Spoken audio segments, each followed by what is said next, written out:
내가 이르노니 너희는 성령을 따라 행하라. 그리하면 육체의 욕심을 이루지 아니하리라. 육체의 소욕은 성령을 거스르고 성령은 육체를 거스르나니 이 둘이 서로 대적하므로 너희가 원하는 것을 하지 못하게 하려 함이니라. 너희가 만일 성령의 인도하시는 바가 되면 율법 아래에 있지 아니하리라. 육체의 일은 분명하니 곧 음행과 더러운 것과 호색과 우상 숭배와 주술과 원수 맺는 것과 분쟁과 시기와 분냄과 당짓는 것과 분열함과 이단과 투기와 술 취함과 방탕함과 또 그와 같은 것들이라. 전에 너희에게 경계한 것 같이 경계하노니 이런 일을 하는 자들은 하나님의 나라를 유업으로 받지 못할 것이요 오직 성령의 열매는 사랑과 희락과 화평과 오래 참음과 자비와 양선과 충성과 온유와 절제니 이 같은 것을 금지할 법이 없느니라. 그리스도 예수의 사람들은 육체와 함께 그 정욕과 탐심을 십자가에 못 박았느니라.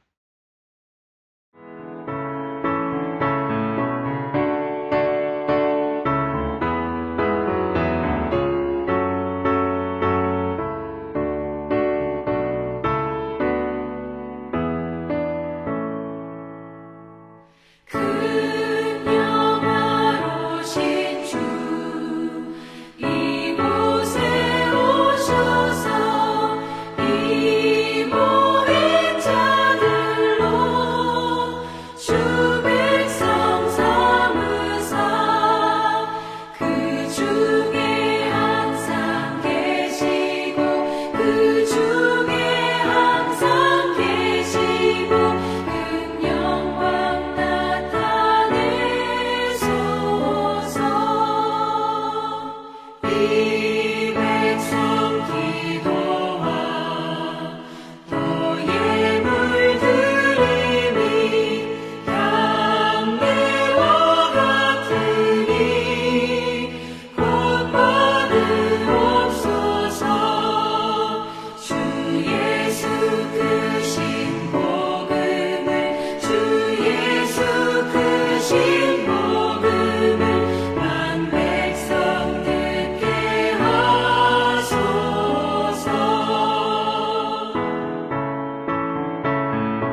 구세주의 흘린 피로 죄를 씻어주시고 성령이여 하늘 길로 나를 인도하소서.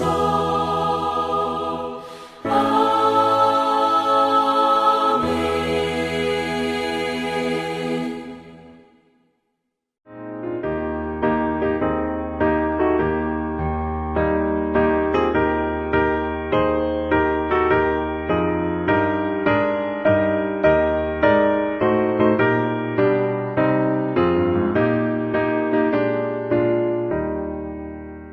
옳은 길 따르라 의의 길을 세계 만민을 찾는 길 이 길 따라서 살기를 온 세계에 전하세. 만 백성이 나갈 길 어둠 밤지날 모두 든다.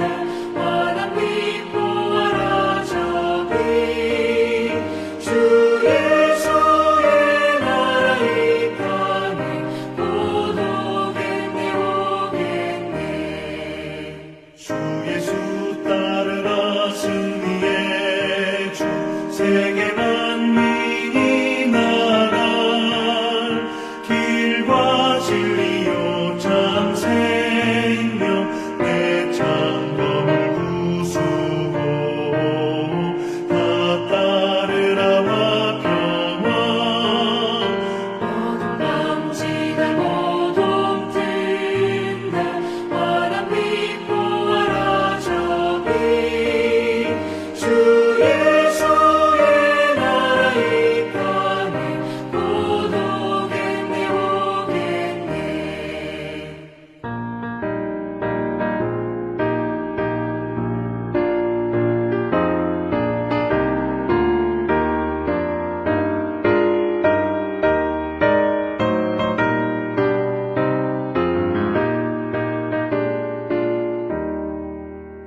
놀라운 이 소식 알리어라.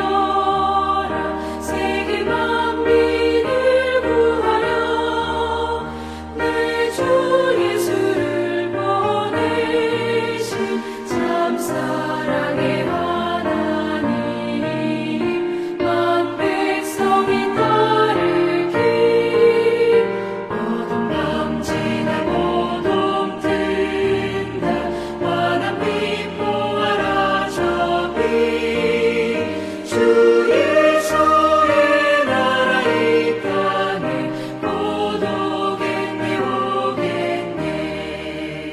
고난 길을 치고 찾아온 길 많은 백성을 구한 길 모두 나와서 믿으면 온 세상이 마침내 이 진리에 살겠네. 어둠 밤지나 모두 든다. 환한 빛 보아라 저기 주 예수의 나라 이 땅에 곧 오겠네 오겠네.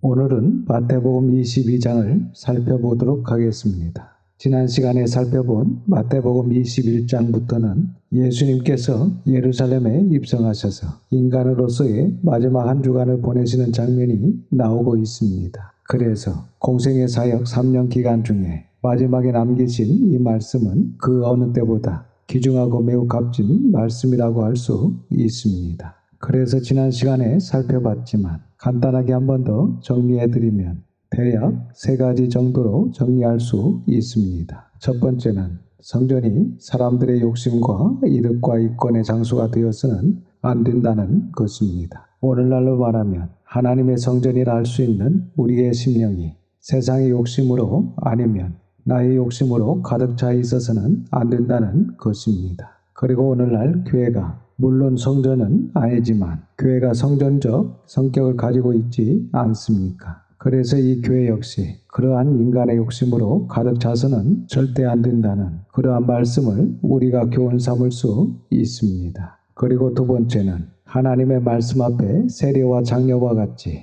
뉘우치는 모습이 있어야 한다는 것입니다. 즉 이 뉘우치는 믿음이 있을 때에 하나님의 나라에 들어갈 수 있다고 21장 본문은 우리에게 말씀하고 있다는 것입니다. 사실 우리가 이 진리를 접하고 나서 이제 이 진리를 조금씩 알아가니까 착각할 수도 있습니다. 그러니까 이 진리를 알았기 때문에 내가 좀 성숙한 것처럼 그리고 내가 좀 괜찮은 사람인 것처럼 착각할 수도 있습니다. 하지만 사람이 그렇게 쉽게 성장하고 성화되는 것이 아니라는 것을 우리는 성경을 통해서 계속해서 발견하고 있습니다. 그래서 진리를 알아갈수록 더욱더 나의 부족함을 발견할 수 있어야 합니다. 즉 이 진리 앞에 우리가 세례와 장려같이 내가 정말 부족한 사람이구나 라는 사실을 인식해야 하고 그 인식과 함께 우리에게 뉘우침의 믿음이 반드시 필요하다는 것을 우리가 본문을 통해서 두 번째 메시지로 발견할 수 있습니다. 그리고 세 번째는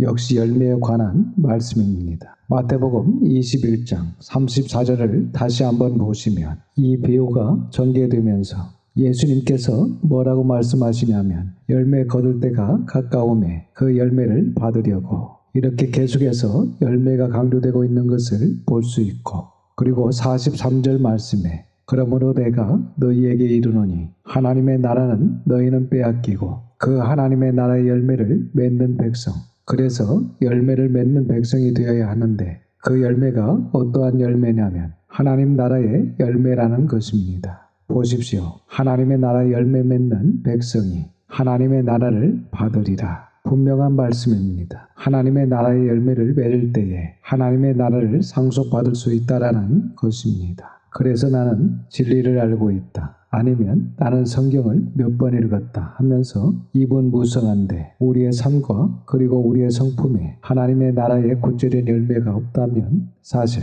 아무것도 아닌 것입니다. 그래서 우리가 지난 시간에 살펴본 이 마태복음 21장의 말씀에서 이 세 가지를 반드시 기억할 필요가 있습니다. 그리고 21장에서도 살펴봤던 것처럼 예수님께서 마지막 일주일을 보내시면서 마지막으로 심혈을 기울이시면서 선포하셨던 말씀들이 대부분 천국과 관련된 말씀, 하나님의 나라와 관련된 말씀이었다는 것입니다. 그래서 다른 말씀들도 다 중요하지만 마지막 한 주간에 선포된 특별히 하나님의 나라의 천국과 관련된 이 메시지는 참 중요한 말씀입니다. 그래서 우리가 마음판에 새기고 또 새기고 반복해서 새겨야 되는 그러한 말씀이기 때문에 우리가 이 말씀을 여기까지 살펴보고 앞으로 몇 장을 더 보면 마태복음은 서서히 맞춰지게 되지만 이제 마가복음, 누가복음, 요한복음을 통해서 4번이나 반복적으로 이 귀중한 말씀들을 살펴보게 될 것입니다. 말씀드렸듯이 이것이 아주 중요하기 때문에 아마 반복해서 살펴보라고 복음서를 4개나 만드신 것이 아닌가 싶습니다. 오늘 살펴볼 마태복음 22장 역시 천국은 마치 하면서 예수님께서 마지막으로 천국에 관한 이야기를 또 하고 계신데 이 본문도 쉽지 않은 좀 어려운 말씀이지만 참 중요한 말씀입니다. 이제 1절부터 살펴보도록 하겠습니다. 1절에서 3절입니다. 같이 읽겠습니다. 예수께서 다시 비유로 대답하여 이르시되 천국은 마치 자기 아들을 위하여 혼인잔치를 베푼 어떤 임금과 같으니 그 종들을 보내어 그 청한 사람들을 혼인잔치에 오라 하였더니 오기를 싫어하거늘. 그러니까 2절에 자기 아들은 예수님을, 혼인잔치는 천국을 상징합니다. 그리고 어떤 임금은 성부 하나님이시고 3절에 종들은 말씀 전파자, 즉 구약의 선지자, 세례요한, 사도들, 그리고 오늘날로 이야기하면 교회 지도자들이라고 할 수 있습니다. 그래서 원관념은 천국이고 비유관념은 왕의 혼인잔치입니다. 그런데 여기서 이스라엘의 혼인잔치 풍속이 우리와 너무 다르기 때문에 설명이 필요합니다. 우리나라의 결혼식은 사실 요즘은 또 많이 변했지만 과거의 혼례를 올릴 때 보면 잔치에 초대받지 않아도 동네 사람들, 심지어는 지나가는 거지들도 그 혼인잔치에 참여해서 음식을 나누는 그러한 전통이 우리 민족에 있었습니다. 하지만 이 이스라엘의 혼인잔치는 우리와 다릅니다. 이들의 혼인잔치의 가장 큰 특징은 반드시 혼인 예식에 초대받은 사람들만 갈 수 있다는 것입니다. 그래서 어떤 임금이 아들을 위하여 혼인잔치를 배설했고 그리고 종들을 보내서 여러 사람들을 혼인잔치에 청하게 되었다는 것입니다. 그런데 초대받은 사람들이 먼저 3절 하반절을 보면 오기를 싫어했다는 것입니다. 여기에 일이라고 적으시기 바랍니다. 그러니까 오기를 싫어하는 사람들이 있었다는 것입니다. 그래서 먼저는 혼인잔치에 초대받은 사람들이 있었는데 초대를 받았음에도 불구하고 혼인잔치에 오기를 싫어하는 사람들이 있었다는 것입니다. 그러면 이 사람들은 어떤 사람들일까요? 바로 진리를 듣지 않은 사람들, 즉 진리를 거부하는 사람들입니다. 예수님 당시로 말하면 구약 선지자들이 그동안 얼마나 유쳤습니까? 그리고 세례 요한이 목숨 걸고 유쳤음에도 불구하고 회개하지 않았던 유대인들, 심지어 예수 그리스도의 메시아 되심을 끝까지 인식하지 못하고 그 메시아의 천국 복음을 받아들이지 못했던 유대인들, 그리고 천국 복음을 받아들이기를 싫어했던 그 유대인들을 의미하는 것으로도 볼 수 있습니다. 4절과 5절입니다. 다시 다른 종들을 보내며 이르되 청한 사람들에게 이르기를 내가 오찬을 준비하되 나의 소와 살찐 짐승을 잡고 모든 것을 갖추었으니 혼인잔치에 오소서 하라 하였더니 그들이 돌아보지도 않고 한 사람은 자기 밭으로 한 사람은 자기 사업하러 가고 이렇게 임금이 다른 종들, 말씀 증거자들을 보내서 천국 복음을 선포하고 천국 잔치에 사람들을 초대합니다. 그러나 그들이 돌아보지도 않고 어떤 사람들은 자기 밭으로 어떤 사람들은 자기 사업하러 가버립니다. 대부분의 사람들은 하나님의 그 초청에 돌아보지도 않습니다. 6절입니다. 그 남은 자들은 종들을 잡아 모욕하고 죽이니 심지어 이렇게 말씀 증거자들을 잡아 모욕하고 죽이기까지 했다는 것입니다. 그래서 당시 유대인들이 구약 선지자들을 얼마나 많이 때려 죽였습니까? 그리고 세례 요한과 예수님의 메시지 앞에 보였던 그런 교만하고 완악한 반응들, 그리고 구약의 선지자들과 세례 요한과 예수님을 대했던 그 유대인들의 태도들을 예수님께서 이렇게 비유적으로 책망하시고 계시는 것입니다. 사실 지금도 대다수의 사람들은 이 진리의 말씀 앞에 돌아보지도 않습니다. 또한 자기 밭의 문제, 자기 사업의 문제에 치우쳐서 이러한 영적인 것에 관심을 가지지 않습니다. 심지어 정직하게 말씀을 증거하는 목회자나 말씀 선포자가 있으면 모욕하고 힘들게 하는 그러한 오늘날 시대의 흐름을 볼 수 있습니다. 7절입니다. 임금이 노하여 군대를 보내어 그 살인한 자들을 진멸하고 그 동네를 불사르고 이렇게 유대인들이 하나님의 초청에 응하지 않고 심지어 보낸 자들을 모욕하고 죽였음으로 인해 하나님께서 노하셔서 AD 70년에 로마 장군 티투스를 보내어 그 살인자들을 진멸하고 예루살렘을 다 불살라 버리신 것입니다. 아마 우리가 맞이할 마지막 시대, 우리의 자손들이 맞이해야 될 마지막 시대 역시 마찬가지가 될 것입니다. 갈수록 하나님의 이 천국 복음 앞에, 하나님의 이 초청 앞에 대다수의 사람들은 돌아보지도 않을 것입니다. 오직 물질과 세상과 어떤 욕심에 치우쳐서 이 진리에 귀를 기울이지 않을 것입니다. 그리고 수많은 주의 종들이 역시 모욕을 당하게 될 것이고 마지막 때에 죽임을 당하게 될 것입니다. 그래서 2000년 전에 있었던 사건이지만 마지막 시대에 어떤 대표적 성격이 있는 그러한 사건이라고도 할 수 있습니다. 계속해서 8절과 9절을 보겠습니다. 이에 종들에게 이르되 혼인잔치는 준비되었으나 청한 사람들은 합당하지 아니하니 내 거리 길에 가서 사람을 만나는 대로 혼인잔치에 청하여 오라 한대 그래서 이제는 임금이 방법을 바꿉니다. 즉 이제 그 배설한 혼인잔치의 정함을 받은 사람들의 대상을, 즉 그 범위를 상당히 넓히는 것을 볼 수 있습니다. 그러니까 유대인에서 이방인으로 확대된 그러한 정함이라고 볼 수 있습니다. 10절과 11절입니다. 종들이 길에 나가 악한 자나 선한 자나 만나는 대로 모두 데려오니 혼인잔치에 손님들이 가득한지라. 임금이 손님들을 보러 들어올새 거기서 예복을 입지 않은 한 사람을 보고 11절 중반절에 예복을 입지 않은 한 사람의 줄을 치시고 이라고 적습니다. 그러니까 첫 번째는 앞에서 칭찬을 받았는데 오기를 싫어하는 마치 2000년 전의 유대인과 같은 사람이었고, 지금은 두 번째 예복을 입지 않은 사람이 있었다는 것입니다. 12절입니다. 이르되 친구여 어찌하여 예복을 입지 않고 여기 들어왔느냐 하니 그가 아무 말도 못하거늘. 당시 팔레스타인 지역에서는 잔치에 초청된 사람에게는 그 잔치를 배설한 주인이 예복 한 벌씩 보내주는 관습이 있었다고 합니다. 그러니까 쉽게 말하면 결혼식 청첩장과 함께 옷 한 벌도 함께 보내는 관습이 있었다는 것입니다. 그래서 본문에서 예복을 입지 않은 사람은 예복이 없어서 예복을 입지 않은 것이 아닙니다. 예복이 없어서 입지 않은 것이 아니고 예복이 이미 지급되었음에도 불구하고 자기 나름대로 자기 생각대로 아니면 의도적으로 보내준 예복을 입지 않았던 것입니다. 그래서 예복을 입지 않고 들어온 이 사람이 아무 말도 못한 것입니다. 13절입니다.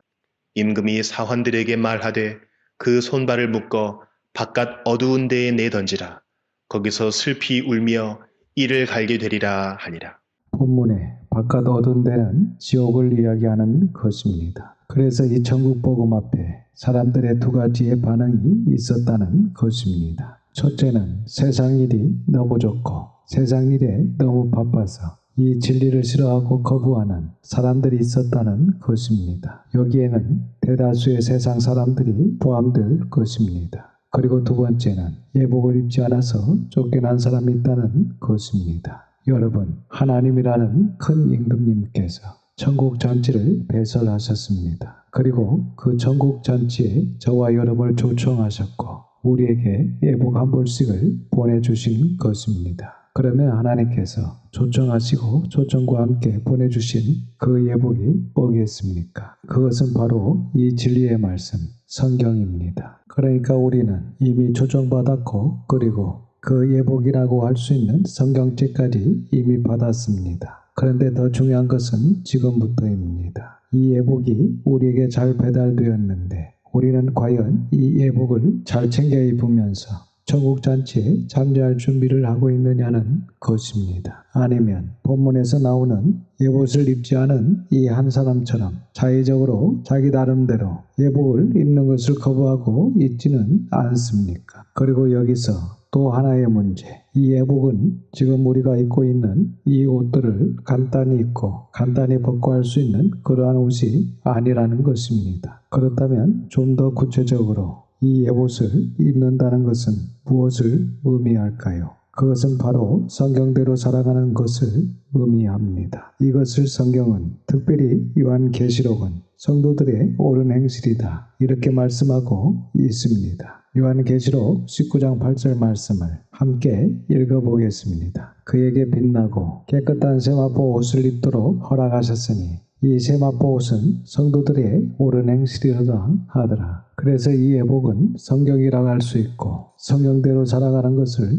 말하는 것입니다. 이것을 사도 요한은 성경적 성도의 옳은 행실이다 라고 표현하고 있는 것입니다. 이 세마포 옷, 이 예복을 입어야 들어갈 수 있는 나라가 하나님 나라라는 것입니다. 그래서 우리가 가장 먼저 이 교회에서 즉 주님께서 머리가 되시는 주의 몸된 교회에서 성경적 옳은 행실을 하고 있는지 그리고 가장 가까이 사랑하며 지내 아들 하나님께서 맡겨주신 자녀와 남편과 아내에게 그리고 형제와 이웃에게 우리가 있는 그곳에서 그리고 지극히 작은 자에게 우리의 전반적인 삶 가운데 성경적 옳은 행실이 있는지 이 시간 돌아봐야 합니다. 우리가 아무리 요란하게 입이 무성한 무화과 나무처럼 이런저런 종교 활동들을 열심히 하고 그럴듯하게 보인다 할지라도 이러한 구체적인 성경적 옳은 행실, 이 성경 말씀대로 행하는 예복을 입는 이러한 구체적인 행실이 없다면 아무것도 아니라는 것입니다. 그러니까 우리에게 천국에 들어갈 아무 옳은 행실이 없는 것은 하나님의 교회를 모독하는 것입니다. 아무 행함도 없이 믿습니다 하기만 하면 되는 것이 아니라는 것입니다. 사도 바울은 예수 그리스도께 합하여 세례를 받은 사람은 예수 그리스도로 옷 입었다라고 말씀하고 있습니다. 이 말씀은 곧 예수님으로 옷 입은 사람은 예수님처럼 보여야 한다는 것입니다. 나라는 사람이 먼저 아니고 예수님부터 먼저 보여야 된다는 것입니다. 즉 예수님을 믿는 사람, 예수님 안에 있는 사람, 예수님의 계명을 지키는 사람, 예수님의 말씀대로 사는 사람, 예수님을 닮아서 사는 사람. 사실 처음에는 예수님을 닮는 것이 잘 안 됩니다. 하지만 노력하고 예를 써야 합니다. 우리가 진정 예수님과 합하여 세례받아 예수 그리스도로 옷 입었다면 당연히 선하고 착하고 옳은 행실의 세마포의복으로 나타나야 됩니다. 본문은 우리의 삶이 예수님을 닮아서 사는 삶에 의복이 없다면 결국은 예복을 입지 않아서 쫓겨날 수 있다는 것입니다. 예복을 입지 않는 것은 하나님의 아들 혼인잔치를 모독하는 행위가 된다는 것입니다. 그리고 14절에 아주 두렵고 중요한 말씀이 나옵니다. 14절입니다. 청함을 받은 자는 많되 택함을 입은 자는 적으니라. 여러분, 우리가 정함을 받은 것은 분명합니다. 그런데 이렇게 정함을 받았지만 택함까지 받았는지 이것은 가봐야 하는 것입니다. 그래서 한 가지 당부를 드리면 처음에는 하나님을 두려워해서 성경적 옳은 행실을 하는 것입니다. 만약에 그동안 우리가 하나님을 두려운 줄 모르고 그냥 내 생각과 내 마음대로 그렇게 방종되게 살았다면 이제는 구약의 창세기부터 여기까지 차근차근 공부하면서 하나님을 경외함이 얼마나 소중하고 이것이 신약의 첫 단추라는 것을 인식하고 깨닫고 난 다음부터는 하나님을 두려워서라도 성경적 옳은 행실을 하기 위해 애를 쓰고 노력해야 하는 것입니다. 그리고 서서히 그것이 습관이 되고 나중에는 하나님을 진정 사랑해서 성경적 옳은 행실을 하는, 그래서 이것이 거룩하고 아름다운 습관으로 자리 잡히게 되는 그러한 변화와 성장이 저와 여러분, 우리 자녀들 가운데 있게 된다는 것을 명심하고 지금부터라도 우리의 잘못된 마음과 행실을 하나씩 고쳐서 하나님을 진정 경외하고 사랑하는 성경적 믿음과 성경적 옳은 행실로 다 천국의 혼인잔치에 참여할 수 있기를 주님의 이름으로 축원합니다. 오늘은 여기까지 보고 15절 이하는 다음 시간에 살펴보도록 하겠습니다. 기도하겠습니다. 아버지 하나님의 거룩하신 이름을 찬양합니다. 오늘도 귀한 말씀을 통하여 우리의 믿음이 어떠해야 하며 우리의 삶이 어떠해야 하는지 가르쳐 주시니 감사를 드립니다. 특별히 예수님께서 공생의 3년 마지막에 주신 이 귀한 결론적 교훈의 말씀을 저희들이 더 잘 마음에 새길 수 있도록 보는 눈과 듣는 귀와 깨닫는 마음을 허락하여 주시옵소서. 그리하여 우리가 아무것도 모르고 그저 자기 생각과 자기 마음으로 신앙생활을 하다가 막상 주님 앞에 섰을 때에 오늘 본문의 예복을 잊지 않는 사람과 같이 버림받는 인생이 되지 않도록 늘 성경적 믿음과 성경적 옳은 행실로 주님 앞에 기쁨으로 나아가는 저희들과 저희들의 자녀들이 다 될 수 있도록 붙들어 주시고 인도하여 주시옵소서. 이번 한 주간도 하나님의 선한 손의 도우심을 믿고 감사드리오며 우리 구주 예수님의 이름으로 기도드립니다. 아멘. 지금은 우리 구주 예수 그리스도의 은혜와 아버지 하나님의 크크신 사랑하심과 성령님의 감화감동 역사 충만하심이 성경적 옳은 행실로 예복을 입고 살기로 다짐하고 살아가는 모든 성도들과 자녀와 가정이 함께 하시기를 우리 구주 예수님의 이름으로 축원하옵나이다. 아멘.